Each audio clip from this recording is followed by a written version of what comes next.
mais adequado deixarmos para dar seguimento ao que falávamos ontem pela manhã para hoje à noite e trazermos uma outra palavra agora pela manhã,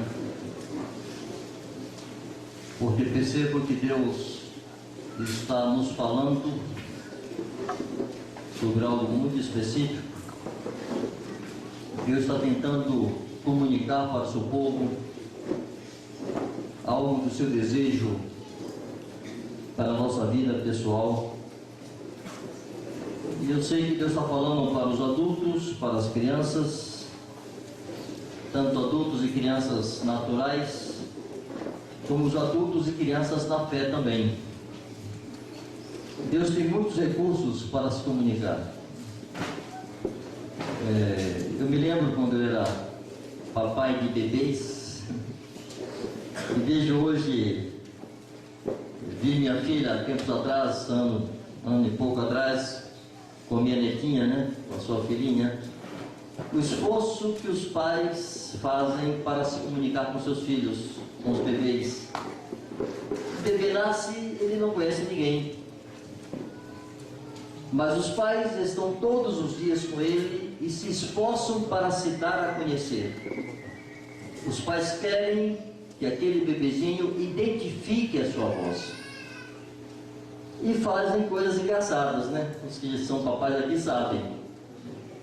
Aquele bebezinho está lá no berço, pega na mão, faz um monte de papagaiada. Os pais sabem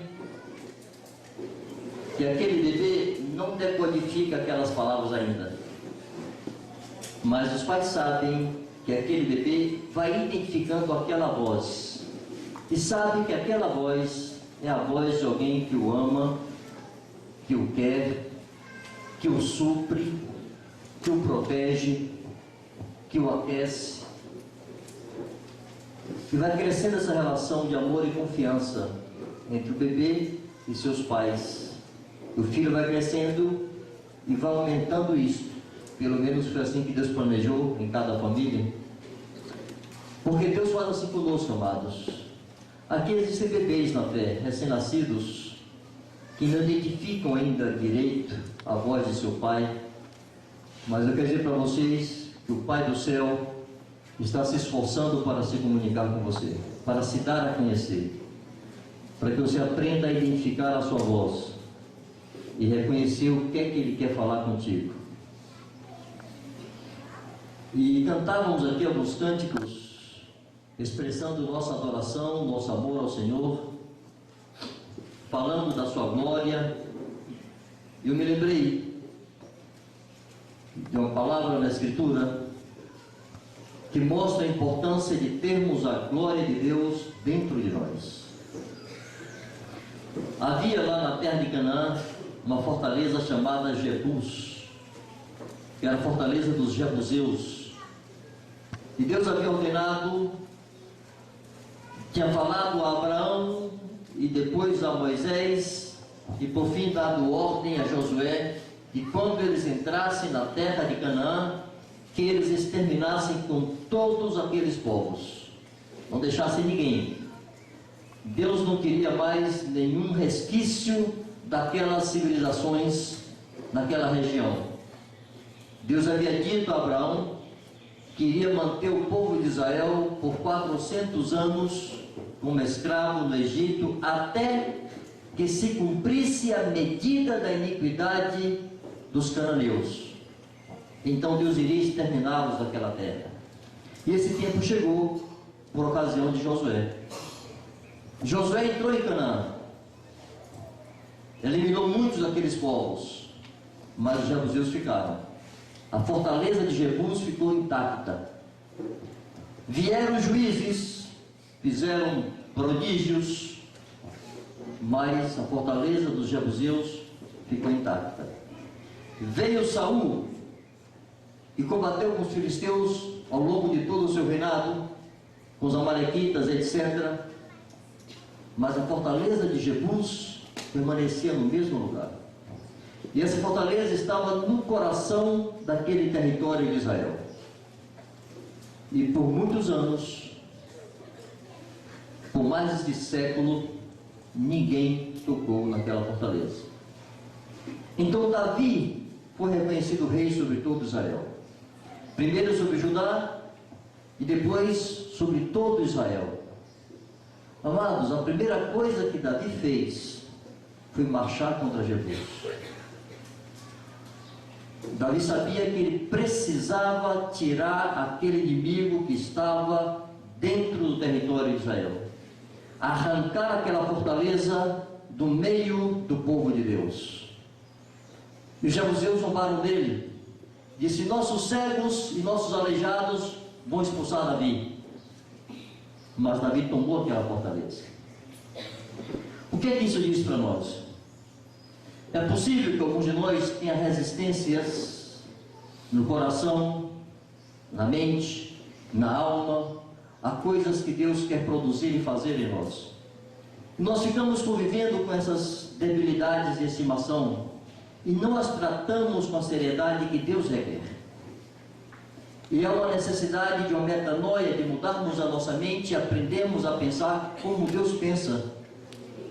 A palavra que o Carlos trouxe aqui sobre Elias me trouxe muito temor, porque ele disse que ali marcou o fim do ministério de Elias. E se a resposta de Elias fosse diferente, será que Deus não continuaria usando Elias?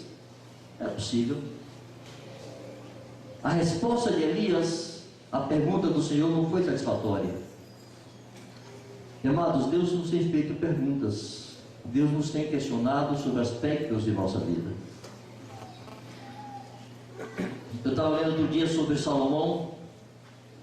Quando Salomão se apartou do Senhor por causa das suas mulheres e cultuou a ídolos, fala que Deus se indignou contra Salomão, porque Salomão não guardou a sua palavra e o seu mandamento ao Deus que por 2 vezes apareceu a Salomão. Deus considerava que aparecer a um homem 2 vezes era suficiente, porque Deus não é de brincadeirinha. Deus não blefa. Deus não fica aí procurando força de expressão. O que Deus diz é o que Ele diz. Apareceu Noé uma vez, e Noé foi fiel por mais de 100 anos, fazendo aquela arca no meio do nada, porque temeu a palavra de Deus.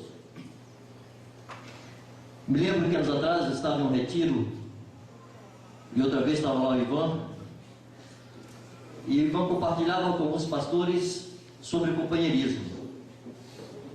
Ele dizia assim: o companheiro é como um espelho às nossas costas, para nos mostrar os defeitos nossos que nós não vemos.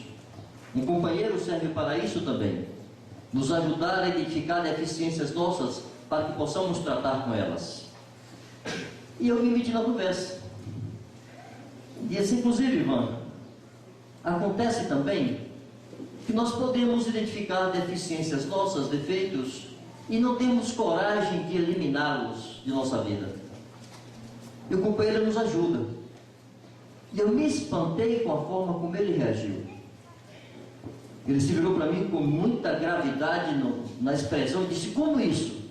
Como alguém pode ver um defeito na sua vida e não tratar com seriedade com ele? Eu me espantei. Eu percebi que a mente daquele homem não era como a minha. Ele não pensava como eu. Ele pensava como Deus. Por que eu tenho que ser tolerante com meus defeitos? Por que eu tenho que ficar acariciando deficiências, pecadinhos de estimação, quando sei que Deus os reprova? Davi pensou assim, amados. Davi pensou sobre Jebus da mesma forma que ele pensou sobre Golias. Era uma afronta ao Senhor dos Exércitos, aquela manifestação do inimigo. E eu penso que alguns de nós podem ter fortalezas em seus corações e mentes. Quando a Bíblia fala de fortaleza, em 2 Coríntios,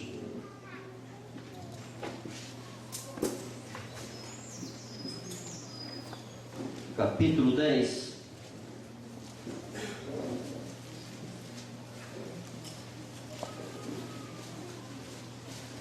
a partir do verso 3,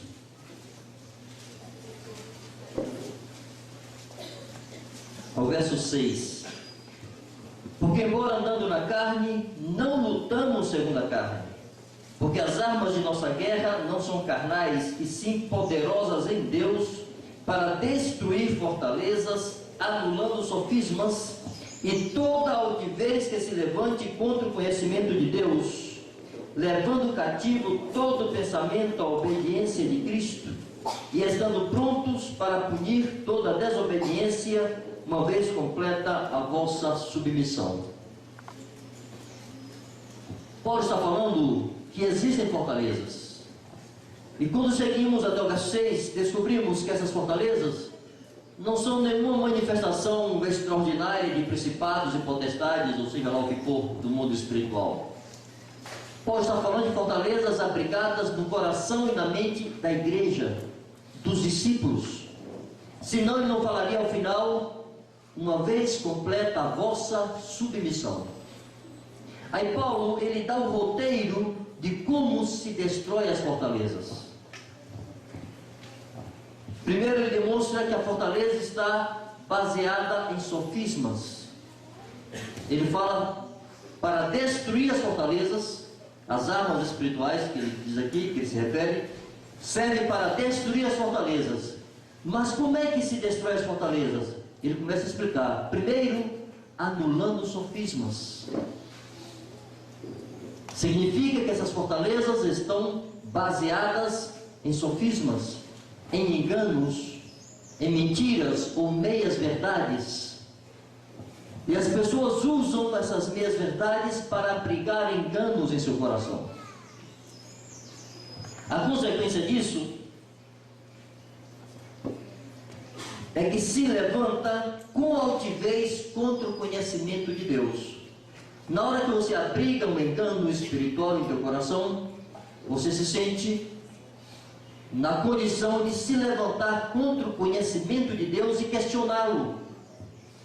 É o que o diabo fez com Adão e Eva. O que foi que Deus disse? Assim, não é assim. Mas Deus sabe que no dia que você comer, você vai ser igual a ele. Plantou um sofisma, plantou uma mentira. Então veio no coração do homem a possibilidade de questionar Deus. E se Deus realmente tiver? Se não for verdade isso que Deus disse? Só que a Bíblia classifica isso como altivez contra o conhecimento de Deus. Quando nós recuamos bastante, nós vamos perceber que a maneira de tratar com isto é uma completa submissão. Então Paulo fala assim: quando vocês estiverem completamente sujeitos, submissos à vontade de Deus, então se pode corrigir a vossa desobediência, punir, disciplinar a vossa desobediência. E então todo pensamento se torna cativo à autoridade de Jesus.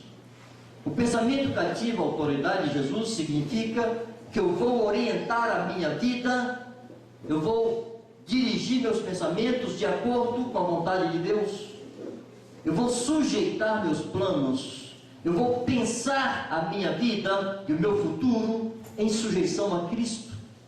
Não vou projetar a minha vida de forma independente.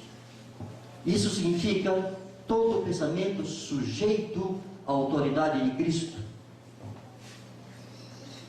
Quando isso existe, amados, não tem mais possibilidade de se levantar com altivez contra o conhecimento de Deus, porque agora a minha mente é cativa a Jesus, eu me sujeito com alegria a todo o conhecimento de Deus, e digo: Deus é mais sábio do que eu, não estou entendendo, mas Deus é mais sábio do que eu. Por exemplo, disciplina de filhos. Vocês acham que todas as vezes que disciplinamos nossos filhos, eu tive 4 filhos e todos foram disciplinados desde bem cedo, vocês acham que nós estávamos baseados em algum princípio da psicologia? Era a fé. Deus sabe como funciona esse negócio aí. A gente bate aqui na poupança do menino, o coração dele corrige. Como é feita a ligação, eu não sei, mas Deus... isso acontece. Nós corrigimos nossos filhos por fé. no conhecimento de Deus. E quanto questionamento humanista ouvimos na igreja sobre esse assunto? Quantas coisas? E amados, isso não passa do seguinte: é altivez, se levantando com altivez contra o conhecimento de Deus. Eu vou contar a história aqui, que na verdade é uma anedota, mas serve para ilustrar com que coração temos que encarar a palavra de Deus. Um dia um sábio estava aí, um sábio segundo mundo, zombando de um cristão ignorante, quase analfabeto, que a Bíblia é mentira, essa história de que uma baleia, um grande peixe engoliu Jonas, isso não existe, porque é assim, porque é assado. O irmão virou e disse: rapaz, é o seguinte, se a Bíblia dissesse que Jonas engoliu a baleia, eu acreditava, quanto mais ao contrário. Fim de conversa para você.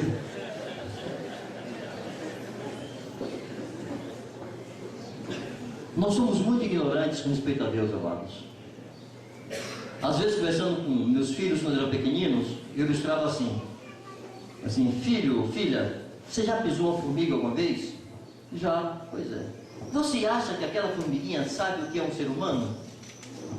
O que a formiguinha vê é um pé enorme, que ela nem sabe que é pé, né? Aquela sombra que vem em cima dela e pá! Ela não sabe que aquele pé está calçado em um sapato. O sapato foi feito de couro e por baixo a forragem que foi tirada da seringueira. Sabe lá a formiguinha disso? Que ali dentro daquele sapato tem um pé que tem 5 dedos, com unhas que crescem e tem que cortar de vez em quando. E que ligado ali no tornozelo, vem perna e joelho, tem toda a estrutura. E lá no topo tem uma cabeça pensante que descobriu, por exemplo, como chegar à lua. Será que a formiguinha sabe como é que o homem chega à lua? O homem já foi. Inventou um negócio, uma televisão, internet. Você fala aqui, tem gente ouvindo lá do outro lado do mundo, instantaneamente. A formiga não consegue isso. E dizem: filho, a diferença, a distância entre nós e Deus é maior. A palavra diz que como os céus são mais altos do que a terra, diz o Senhor, assim os meus pensamentos acima dos vossos pensamentos, e os meus caminhos acima dos vossos caminhos. Todas as vezes que minha mente não entendeu a ação de Deus, eu corri e olhei para a cruz, e eu vi um Deus de amor entregando o seu Filho por mim. Eu disse: Deus, eu não entendo, mas uma coisa eu sei: Deus é amor, e eu descanso. Como disse Pedro: se é que já tendes experiência que o Senhor é bondoso, temos provado da bondade do Senhor, e vamos questioná-la a qualquer momento, porque alguma coisa nós não entendemos. E me faço uma formiguinha: eu não entendo, mas recebo com ações de graça. Ao final então disto, se os pensamentos estão sujeitos à autoridade de Jesus e já não há possibilidade de se levantar com altivez contra o conhecimento de Deus, então os sofismas são anulados, porque a verdade de Deus é recebida com toda tranquilidade, confiança e fé. Não há espaço para enganos. Nessa hora, amados, as fortalezas caem, e Deus tem pleno acesso ao teu coração. E essa palavra de Davi aqui me lembra isto.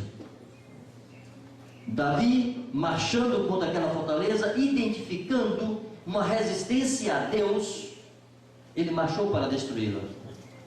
Pois o Espírito Santo quer que você identifique no seu coração o que resiste ainda à plena manifestação de Deus, e trate disso com seriedade, trate disso com toda a definição, com toda a determinação. Livre seu coração de qualquer fortaleza, de qualquer resistência à plena manifestação da graça e da glória de Deus. Vença os inimigos internos de teu coração, os inimigos que podem anuviar a tua consciência e impedir que você tenha plena sensibilidade das coisas que Deus quer falar e fazer. Mas aqui, amados, só um detalhe. Isso que eu li que eu citei sobre Jebus, está em 1 Crônicas capítulo 11. Não leio agora não, basta anotar aí. No capítulo 11, Davi conquista Sião, ou Jebus. No capítulo 12 e 11, o restante do capítulo 11 e capítulo 12 falam dos valentes de Davi, do exército de Davi. E no capítulo 13 fala daquilo que Davi fez de imediato após conquistar Jebus. Conseguem me ouvir com a chuva ainda? Lá atrás. Davi entendeu que não era suficiente destruir aquela fortaleza. Davi entendeu que a única maneira de garantir que aqueles inimigos não voltariam para o coração do território de Israel era levar para dentro daquele lugar a glória de Deus. E no capítulo 13 é isso que Davi começa a fazer. Ele vai buscar a arca da aliança e traz para Jebus. E Jebus, que por tantos anos, por séculos, foi uma fortaleza inimiga dentro do território do povo de Deus, passou a ser chamada Jerusalém, cidade do grande rei. Passou a ser Sião, a cidade amada de Deus. Eu dizia então que Davi entendeu que não era suficiente destruir aquela fortaleza, ou melhor, vencer aquela fortaleza e expulsar aqueles inimigos. Ele trouxe para aquele lugar a Arca da Aliança. Naquele tempo, a Arca da Aliança era a presença e a glória de Deus. Davi entendia que se ali estivesse a presença e a glória de Deus, não haveria espaço para aqueles inimigos voltarem. Não haveria como se reconstruir aquela fortaleza. E amados, conosco não é diferente. Não nos basta vencer os inimigos que temos internamente. Não nos basta vencer algumas resistências que nós temos. Nós precisamos trazer para dentro de nós a glória de Deus. Quantos de nós, quantas vezes nesse caminho com Jesus, vencemos determinados aspectos de pecado em nossa vida e depois caímos de novo? Quantas vezes superamos debilidades e depois do tempo voltamos a tropeçar nelas? Qual a maneira de garantir que viveremos em vitória? Trazendo para dentro de nós a glória de Deus, vivendo nessa bendita presença de Deus. E, amados, aqui não há mágica, aqui não há um grande segredo. Há um princípio simples que o Senhor Jesus nos ensinou. A vida de vitória em Jesus não se constrói de evento em evento, de retiro em retiro, ou de vigília em vigília. Se constrói diariamente. Eu quero usar uma outra situação bíblica para ilustrar isto. A importância de colocar Deus primeiro. Primeiramente o Senhor, depois todas as demais coisas. Lembremos quando Deus foi dar os 10 mandamentos para Israel. Os primeiros mandamentos dizem respeito à pessoa de Deus. Não terás outros deuses diante de ti. Amarás o teu Deus de todo o teu coração, toda a tua alma, com toda a tua força, com todo o teu entendimento. Amar a Deus é uma decisão, amados. Amar com entendimento, amar com força, amar com a alma. É uma decisão. Querer fazer o que é bom para Deus. Deus nos amou por uma decisão. Como dissemos aqui no primeiro dia, Deus estava irado com o homem e amou e fez o que era bom para o homem, mesmo estando irado. Nós, a despeito de qualquer debilidade, ou tensão, ou tentação, decidamos amar a Deus. de todo o nosso coração, com todo o nosso entendimento, com toda a nossa força. Está lá escrito em Daniel que ele dispôs o seu coração a buscar a Deus. É uma decisão. Daniel não esperou um sentimento assim que tomasse ele de emoção. Ele dispôs o seu coração. Então vamos ver como o Espírito sempre nos induz a primeiro buscar a Deus e ter Deus em primeiro lugar em todos os aspectos de nossa vida. Nos últimos anos, lá em Salvador, falamos muito, como presbitério, da necessidade de se levantar muros, muralhas que nos separassem do mundo. Se usou muito o livro de Neemias e de Esdras para ilustrar isto, principalmente com respeito aos jovens, guardarmos da contaminação do mundo, guardarmos do pecado, das paixões da mocidade, nos livrarmos dessa corrente pecaminosa que há no mundo. Se citou as muralhas da Jerusalém celestial como um símbolo de separação, e se citou a restauração dos muros de Jerusalém, feitas por Neemias, para separar Jerusalém dos seus inimigos e guardar Jerusalém, proteger Jerusalém. E aplicamos isto para a vida prática dos discípulos, principalmente os jovens naquela circunstância, da necessidade de se levantar muros que nos separassem do mundo e nos protegessem do pecado. Mas, amados, aqui é um detalhe muito interessante. No livro de Esdras, capítulo 3, Esdras começa o seu livro falando de experiências que ocorreram antes dele. Esdras e Neemias não foram os primeiros a chegarem para restaurar Jerusalém. Quando eles vieram, antes deles já tinha havido uma turma grande. Quando lemos o livro de Ageu e o livro de Zacarias, percebemos isto. Ageu e Zacarias fizeram parte dos primeiros que vieram para restaurar Jerusalém. E quando eles chegaram, não tinha nada. Nós podemos perceber facilmente, lendo Neemias e Esdras, que quando eles dois chegaram, um logo depois do o templo já estava restaurado. O templo já estava erguido. A cidade estava em ruínas, os muros estavam em ruínas, havia muito lixo, muito monturo. Então eles foram restaurar os muros, proteger a cidade, administrar a cidade, restaurar o culto a Deus. Esdras trouxe levitas para restaurar todo o procedimento que tinha que haver no templo, etc. Mas o templo já estava restaurado. Mas quando aquela primeira turma chegou, quase 85 anos antes de Esdras, Esdras não tinha nascido ainda, quando chegaram os primeiros, não havia nada. Os muros já estavam derribados. O templo estava destruído. E não havia altar, não havia nada para cultuar a Deus. Você sabe o que aqueles primeiros israelitas fizeram quando chegaram ali? Eles viram os muros caídos. Eles viram o templo destruído.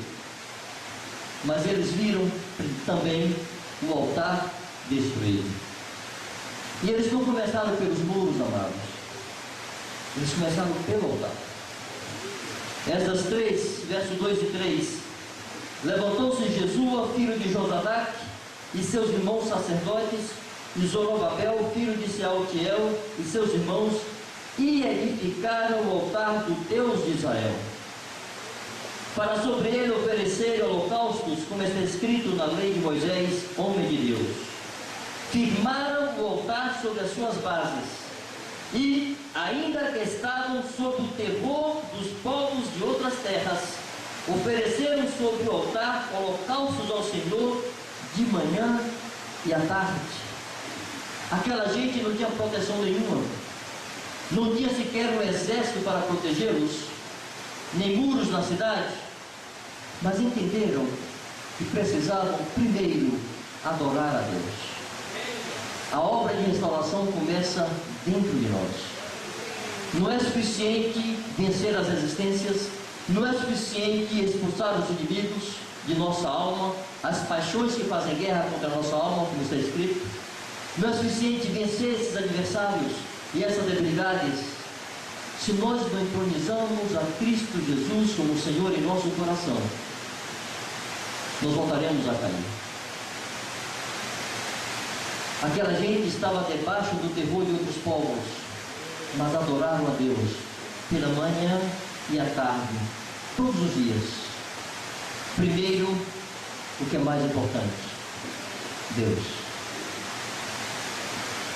Por que vocês acham que Jesus disse: tu, porém, quando orares, entra no teu quarto, fecha a tua porta e fala com teu pai em secreto, e o teu pai, que vê em secreto, te recompensará? Amados, é algo tão simples, mas tão difícil de perseverarmos nisso. Encontrar um tempo para falar com Deus a sós. Nós temos muita comunhão com os irmãos, nós frequentemente oramos em grupos, nas juntas, no encontro caseiro, quando nos encontramos com os irmãos. É a nossa oração sozinha. É uma luta minha, diária, nem sempre vencida por mim. Mas eu creio que Deus nos conclama hoje a trazermos Sua presença para dentro de nós. E aqui eu não estou falando teologicamente, porque o Espírito Santo habita em nós. Que oremos, que não oremos, Ele está aqui. Mas isso é como a relação de um pai com um filho. Vocês já viram filhos que acham que o pai gosta mais de um do que do outro? Nem sempre é assim, sabia? Os pais não costumam fazer distinção entre filho e filho, mas há filho que faz distinção na relação com o seu pai. Tem aquele filho que é chameguento, ele gosta lá e fica: ah, paizinho lindo e querido, toma mamãezinha assim, mamãezinha assada. O filho vem, o pai abraça. O pai sai para abraçar a todos.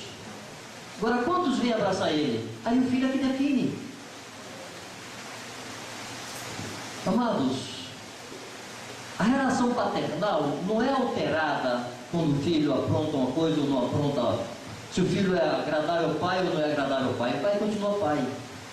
Mas a relação de amizade, de conhecimento da mente e do coração do pai, depende do quanto esse filho se relaciona com ele. Você quer ter mais da glória de Deus? É preciso ter mais do conhecimento de Deus, não apenas do conselho de Deus. Diz Habacuque que o conhecimento da glória do Senhor encherá toda a terra. Encherá toda a terra. Precisamos conhecer o coração de Deus e teremos mais dele dentro de nós. Teremos mais da sua mente, teremos mais dos seus valores, teremos mais dos seus posicionamentos, como ele pensa. Vamos nos comportar mais parecidos com ele. Seremos piedosos, parecidos com Deus. Teremos mais da sua glória em nós. Mas isso exige relacionamento. Faz um teste. Veja por quanto tempo você consegue perseverar nessa oração diária. Faz coisa tipo assim: eu estou disposta, aqui vai mais para as mulheres, a sair sem um banho pela manhã para gastar tempo orando. O banho é indispensável, pensam alguns. Eu tenho que ir para o trabalho, para a escola, cheirosa, arrumada e bonita. Sem orar? Dá uma perguntinha. Que outro horário você vai encontrar no dia para buscar a Deus? Aí você começa o dia descarregado, sem aquietar teu coração diante do Senhor, sem falar com Ele, sem ouvi-lo, se estressa durante o dia, fica exposto a tentações e pecados, volta zangado para casa, irritado. Nós dormir, tão pouco vou orar, porque quer relaxar, vai assistir um programa de televisão, vai ler uma revista. A oração vai acontecer no encontro caseiro. O que seria amar a Deus de todo o coração, com toda a força, com todo o entendimento? Isso não implica priorizar? Antes de outras coisas? Eu comentava com alguém ontem, e quando eu era jovenzinho, recém-convertido, eu sentia a necessidade de mudar a minha mente.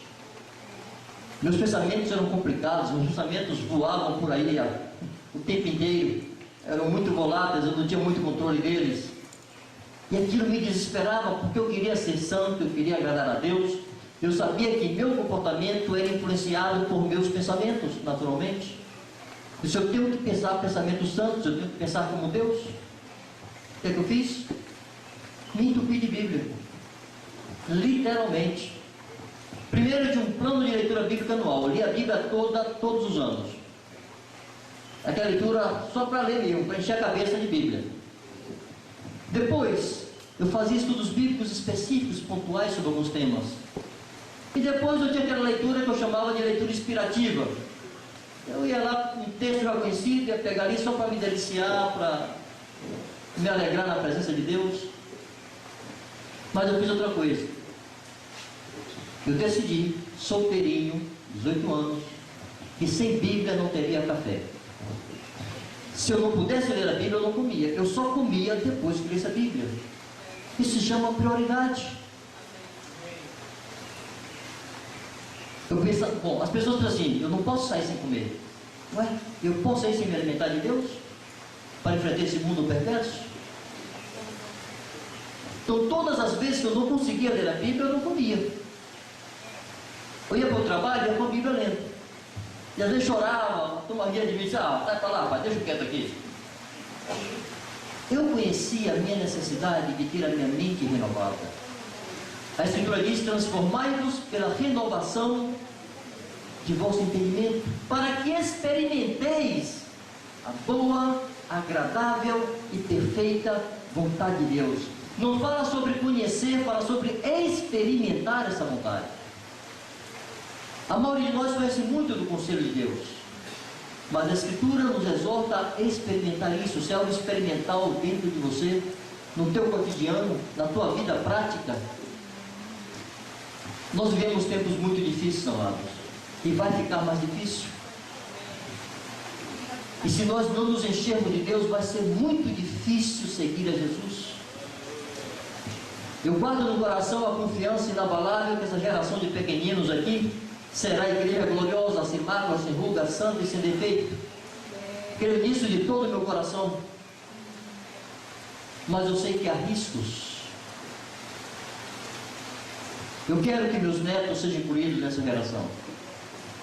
Vocês devem desejar que seus filhos sejam incluídos nessa geração. E não sejam contados entre aqueles aos quais Jesus se referiu quando disse, quando vier o Filho do Homem, achará porventura fé na terra? E por se multiplicar a dificuldade, o amor de muitos esfriará. Eu não quero estar entre esses muitos, cujo amor vai se esfriar. Mas, amados, se não falamos com Deus, nosso amor por Deus se esfria. Se não ouvimos a Deus, nosso amor por Deus se esfria e vira religião. Então, só nos apela e nos chama a uma vida com Ele, andar perto dEle. Falei para vocês aqui, eu acho que falei, eu estou falando isso por tudo que é canto, e já há muitos anos a última coisa que eu faço antes de dormir é recitar a Escritura, ou ler, tentando memorizar textos novos, ou repetindo o texto que eu já conheço. Durmo pensando no Senhor, na Sua palavra. E se nós dormirmos com a palavra de Deus em nossa mente, e se nós despertarmos e começarmos o dia com a palavra de Deus diante dos olhos e colocando em nossa mente, e falando com Deus, não seria mais fácil nossos dias? Não seria mais fácil ter ações de graças? Não seria mais fácil evangelizar? Não seria mais fácil resistir ao pecado? Não seria mais fácil ser profeta, porque é uma palavra palpitando em seu coração, na sua mente, para você dar para alguém? Então, amados, tomemos isso como um princípio simples de Deus. Expulsar de dentro de nós as paixões que fazem guerra contra a nossa alma. A Bíblia, mais uma vez, fala sobre isso.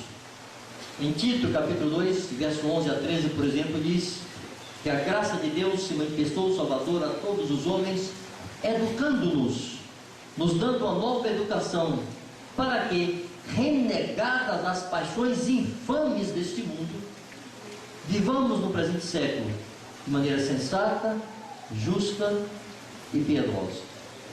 Para poder viver assim, é preciso renegar essas paixões. Se não renegamos a elas, não podemos viver assim. E para renegá-las, temos que ser educados por Deus, pela graça de Deus. Para sermos educados por Deus, temos que consultar as suas instruções. Então não há uma mágica, há uma definição interior garantida pelo Espírito Santo, que busca e quer Deus, e o exercício de nossa parte. Sabe o que ocorre? Desde que nascemos, nos exercitamos na carne, porque somos carnais. Eu vi isso em meus filhos, estou vendo isso em minha netinha, toquinho de gente desse tamanho, cheia de vontade própria. Não lhe falta vontade ali para fazer o que quer. Engana. Olha, você não sabe o meu desespero quando vi minha primeira filha mentindo. Eu me desesperei. Com quem ela aprendeu a mentir? Aí depois veio a segunda, veio a terceira, veio a quarta. E todos mentiram. Conhece aquele pai que diz assim: não, meu filho não mente. Mente sim. Ele vai aprender a não mentir. Mas ele mente, ele engana. Ele quer se beneficiar, ele quer o melhor para si. Enquanto os pais cooperaram para que seus filhos fossem mentirosos e veterados, porque aceitaram esse sofisma que o filho dele não mente. O filho mentindo com a cara dura, ele respaldando o filho. O filho disse: olha, dá certo. Se eu mentir e segurar, meu pai acredita. E aí, queixo duro. Os pequeninos todos vão querer se proteger. Aí vão crescendo e vão aprendendo com os pais santos a não mentir, a não enganar. Mas as crianças estão cheias de vontade própria, de atender aos apelos da sua carne, são egoístas, não querem dividir seus brinquedos, nem sua merenda. Se o pai dá uma frouxadinha, ela corre para o pai. Se for a mãe, ela corre para a mãe. E fica o pai e a mãe brigando por causa do filho que faz jogo entre eles. Enfim, nós sabemos de sobra que nascemos egoístas e crescemos nos exercitando na carne. Aí quando nos convertemos, é difícil se exercitar no Espírito, porque toda a nossa inclinação, os nossos pensamentos estão condicionados a se comportar conforme a carne. É o que fala em Efésios 2: andávamos segundo as inclinações de nossa carne, fazendo a vontade da carne e dos pensamentos. Éramos assim. Agora recebemos o Espírito Santo. Os nossos pensamentos dizem: olha, para a esquerda. E o Espírito vai dizer: para a direita. Mas nós estamos tão acostumadinhos a seguir para a esquerda. Aí vem a luta do Espírito contra a carne, diariamente, todos os dias. E amados, como superar isto e aprendemos a andar para a direita se nós não alimentamos a nossa fé, o nosso espírito e a nossa consciência com a vontade de Deus? Impossível. Então, na minha avaliação, não há muita saída não. Buscar a Deus todos os dias, priorizar isto. Isso aqui não é mero procedimento, é obediência ao mandamento do Senhor.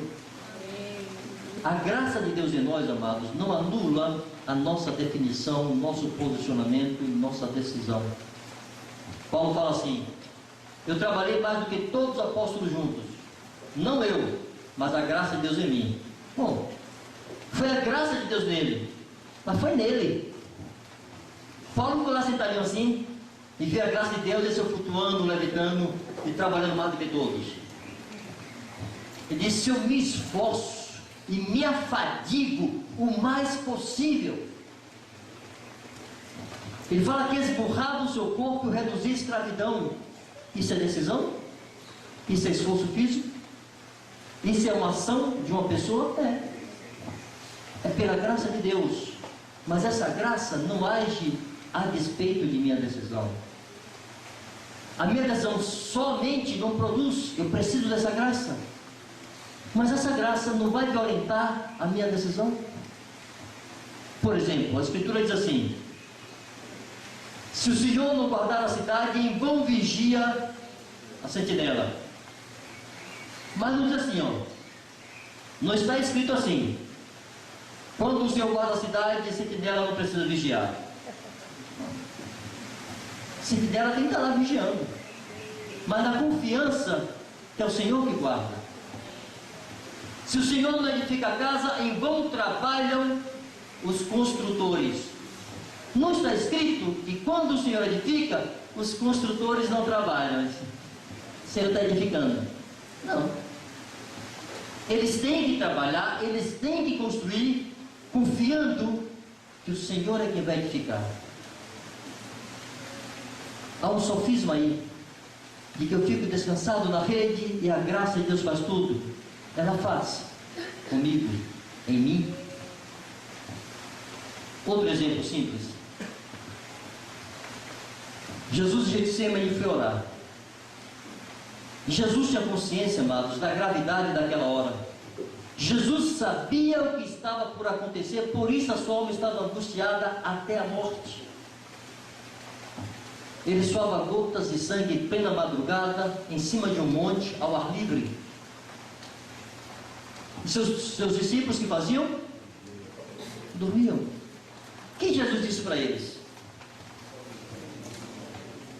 Nem uma hora pudesse viajar comigo? Vigia e ora, para não entrar em tentação. E aqui há, como vou chamar isso? Há um segredo, talvez. O grande problema de alguns discípulos é que eles se permitem entrar em tentação.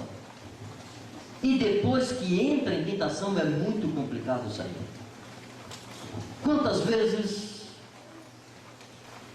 teve cabecinha chorando nesse ombro, gente séria, sincera, discípulos verdadeiros, desesperados, dizendo: eu não sei como é que eu pude fazer isso. Mas eu sei. Você não deliberou esse pecado, você não planejou esse pecado, mas você andou em terrenos escorregadios. Você se permitiu entrar em uma situação ambiente de onde era difícil voltar.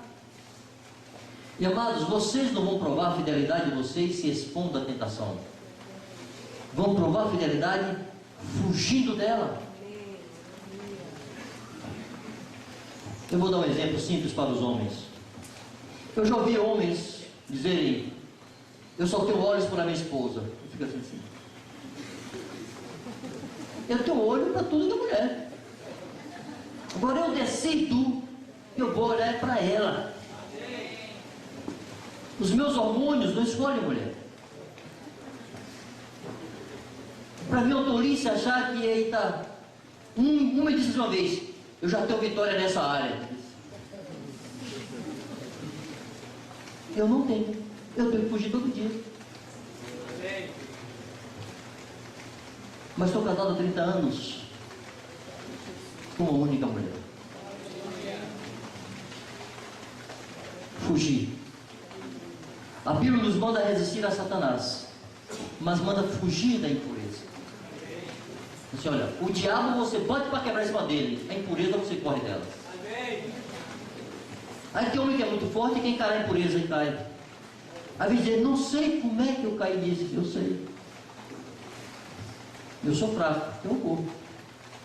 Vou provar fidelidade fugindo e me esquivando e não me expondo. Jesus deu duas dicas, duas orientações para não entrar em tentação. Antes de falar dessas duas orientações, que já são explícitas, eu queria ilustrar essa questão do entrar em tentação. Eu não sei como é que é aqui no Sul, lá no Nordeste tem um ditado popular, um provérbio, que quando a coisa se complica muito, você diz assim: ih, a vaca foi pro brejo. Isso existe aqui? Talvez quem viva no campo entenda isso, e nasceu na cidade não vai entender direito não. que negócio é esse de vaca ir para o brejo? Vai lá o vaqueiro tocando a vaca, ou a boiada, né? Algumas vacas e bois, etc.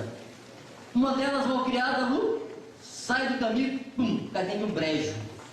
O brejo é um charco, é um lugar com água que atola, e a vaca se atola ali, e ela não consegue mais ir sozinha.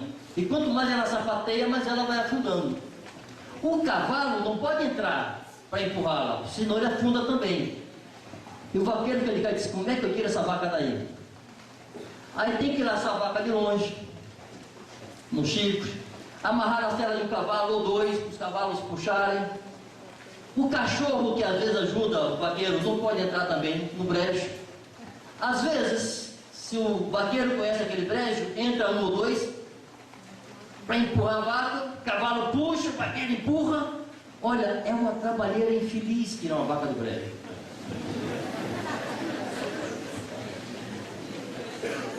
Quando você entra em tentação, a vaca foi para o brejo, é complicado sair. E as pessoas não se dão conta disso.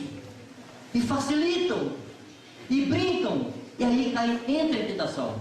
E para sair? A advertência de Jesus é: vigiai e orai para não entrar em tentação. Porque o Senhor sabe que é difícil sair de lá.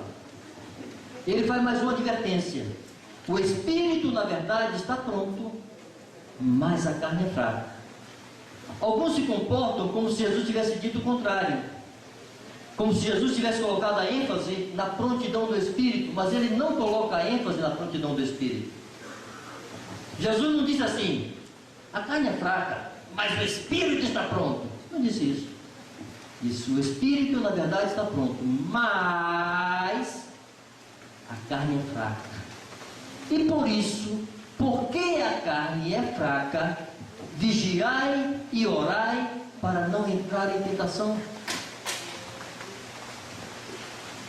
Amados, não tem outra receita. Jesus sabe mais do que nós. Nós podemos encontrar 1000 conceitos teológicos e 1000 definições. Eu digo para vocês que eu prefiro voltar e ouvir o que disse o meu Senhor. Ele disse: vigiai e orai. Ponto. Não há outra saída para o Filho de Deus. Manter-se alimentado, manter-se firme, manter-se com ânimo em cima, manter-se em fé, fora da oração e da vigilância. Mas eu sei que é mais difícil vigiar sem orar. Muito difícil vigiar se não ora. Então ora e vigia. Vigia e ora. De quando em quando? Todo dia.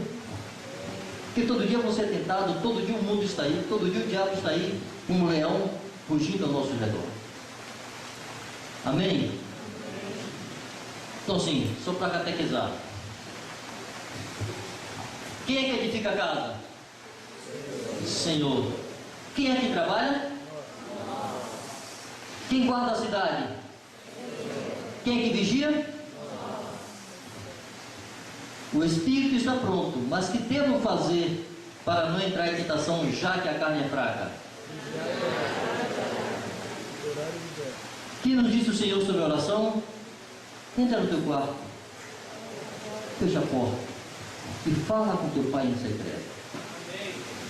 Aí cada um faz seus cálculos. O que é que eu vou cortar de minha vida para poder orar todo dia? Quando não der certo, liga para a companheira, para o companheiro, explorador, diz: olha, está difícil, não estou conseguindo orar, faço o quê? Me ajuda aqui. Apela para a ignorância, socorro, eu não estou orando não. Não deixa para gritar quando estiver pecando. Grita quando estiver conseguindo perseverar. Nas coisas elementares se constrói a nossa consciência e que constrói a nossa fé. Amém? Vamos ficar de pé um pouquinho, da graça do Senhor. E talvez dar um intervalo, não sei o que diz aqui minhas autoridades. Aleluia.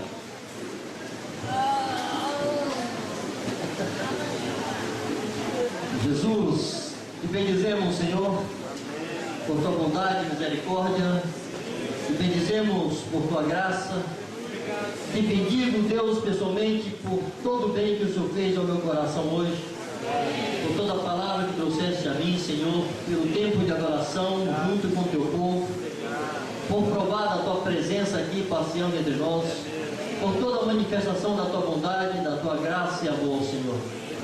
Pedimos que o teu Espírito venha selar esta tua palavra em nosso coração, em nossa consciência, nos animando diariamente a permanecermos em tua presença, Senhor, vivendo para ti cada minuto de nossa vida, para a tua glória, Senhor. Tua palavra diz que tu provas do teu amor para conosco pelo fato de nos teres dado o teu Filho amado Jesus, para que nós vivêssemos por meio dele. Confiamos, Senhor, não em nosso esforço, confiamos não em nossa disciplina, confiamos na vida de teu Filho habitando em nós.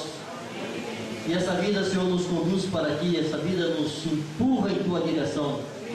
Rogamos que por tua graça tu venhas nos ajudar e ensinar, Senhor, a vivermos no Espírito todos os nossos dias. Como está escrito, Pai, se vivemos no Espírito, andemos também no Espírito. Bendito seja o teu nome santo. Aleluia, Senhor. No nome de Jesus. Amém.